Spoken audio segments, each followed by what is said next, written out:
Chapter 11. Who Stole the Tarts? The King and Queen of Hearts were seated on their throne when they arrived, with a great crowd assembled about them, all sorts of little birds and beasts, as well as the whole pack of cards. The knave was standing before them in chains, with a soldier on each side to guard him, and near the king was the white rabbit with a trumpet in one hand and a scroll of parchment in the other. In the very middle of the court was a table, with a large dish of tarts upon it. They looked so good that it made Alice quite hungry to look at them.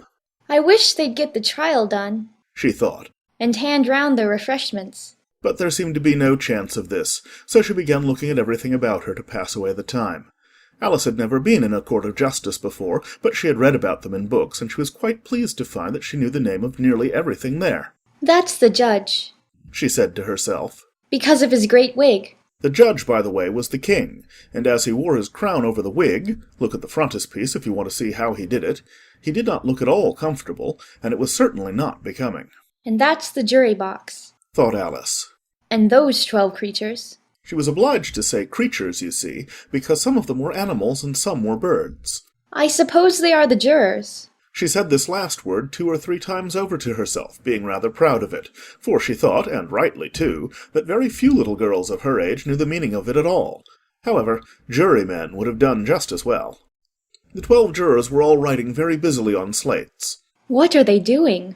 Alice whispered to the Gryphon. "They can't have anything to put down yet, before the trial's begun." "They're putting down their names," the Gryphon whispered in reply. "for fear they should forget them before the end of the trial." "Stupid things!" Alice began in a loud, indignant voice, but she stopped hastily, for the white rabbit cried out, "Silence in the court!" and the king put on his spectacles and looked anxiously round to make out who was talking. Alice could see, as well as if she were looking over their shoulders, that all the jurors were writing down stupid things on their slates, and she could even make out that one of them didn't know how to spell stupid, and that he had to ask his neighbour to tell him. "A nice muddle their slates'll be in before the trial's over," thought Alice. One of the jurors had a pencil that squeaked.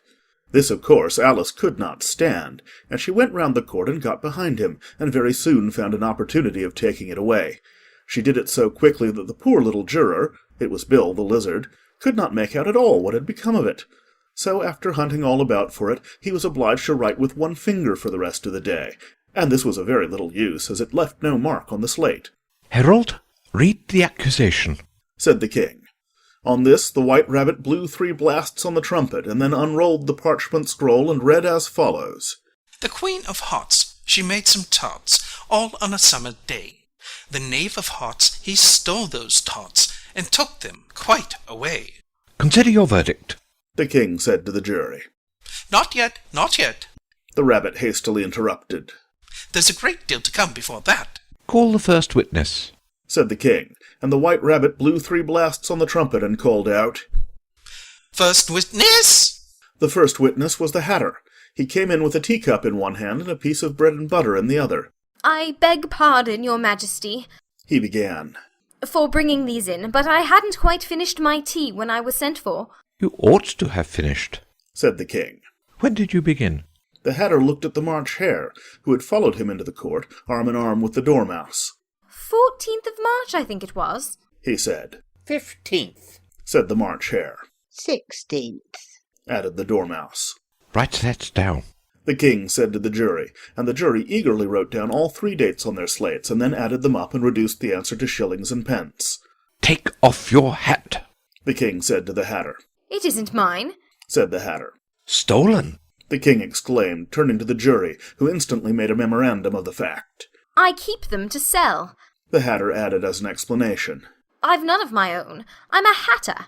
Here the queen put on her spectacles and began staring at the Hatter, who turned pale and fidgeted. "Give your evidence," said the king. "and don't be nervous, or I'll have you executed on the spot." This did not seem to encourage the witness at all.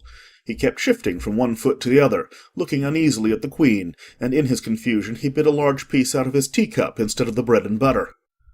Just at this moment Alice felt a very curious sensation, which puzzled her a good deal until she made out what it was. She was beginning to grow larger again, and she thought at first she would get up and leave the court, but on second thoughts she decided to remain where she was as long as there was room for her. "I wish you wouldn't squeeze so," said the Dormouse, who was sitting next to her. I can hardly breathe. I can't help it. said Alice very meekly. I'm growing. You've no right to grow here, said the Dormouse. Don't talk nonsense, said Alice more boldly. You know you're growing too. Yes, but I grow at a reasonable pace. Said the Dormouse. Not in that ridiculous fashion. And he got up very sulkily and crossed over to the other side of the court. All this time the Queen had never left off staring at the Hatter, and just as the Dormouse crossed the court she said to one of the officers of the court, Bring me the list of the singers in the last concert. On which the wretched Hatter trembled so that he shook both his shoes off. Give your evidence, The King repeated angrily. or I'll have you executed, whether you're nervous or not. I'm a poor man, your majesty, The Hatter began in a trembling voice. and I hadn't begun my tea, not above a week or so, and what with the bread and butter getting so thin, and the twinkling of the tea— The twinkling of the what? Said the King. It began with the tea. The Hatter replied. Of course twinkling begins with a T. Said the King sharply. Do you take me for a dunce? Go on. I'm a poor man. The Hatter went on. And most things twinkled after that. Only the March Hare said— I didn't. The March Hare interrupted in a great hurry. You did! Said the Hatter. I deny it. Said the March Hare. He denies it. Said the King. Leave out that part.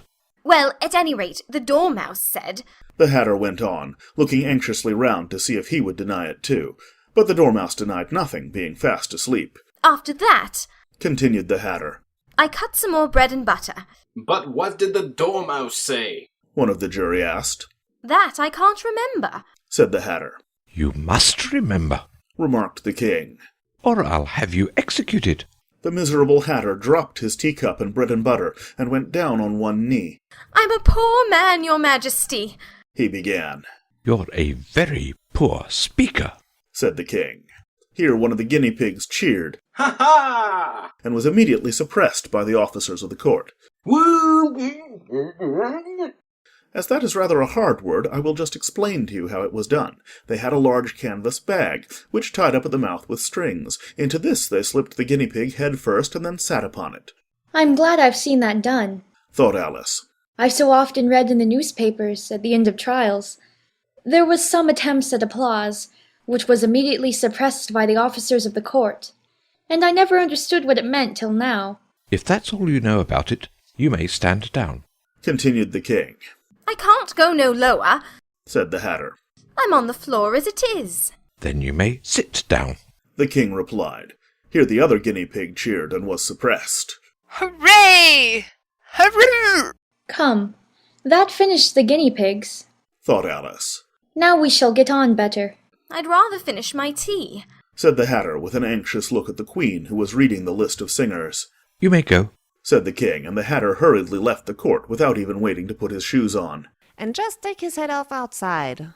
The Queen added to one of the officers, but the Hatter was out of sight before the officer could get to the door. Call the next witness. Said the King. The next witness was the Duchess's cook. She carried the pepper-box in her hand, and Alice guessed who it was even before she got into the court, by the way the people near the door began sneezing all at once. Give your evidence. Said the King. Shan't. Said the cook. The King looked anxiously at the White Rabbit, who said in a low voice, Your Majesty must cross-examine this witness. Well, if I must, I must.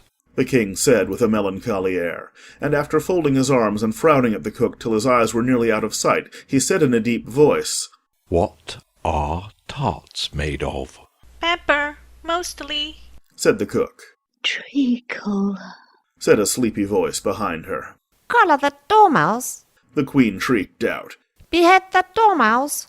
Turn the Dormouse out of court. Suppress him. Pinch him. Off with his whiskers. For some minutes the whole court was in confusion getting the Dormouse turned out, and by the time they had settled down again the cook had disappeared. Never mind. Said the King with an air of great relief. Call the next witness. And he added in an undertone to the Queen, Really, my dear, you must cross-examine the next witness. It quite makes my forehead ache. Alice watched the White Rabbit as he fumbled over the list, feeling very curious to see what the next witness would be like. For they haven't got much evidence yet.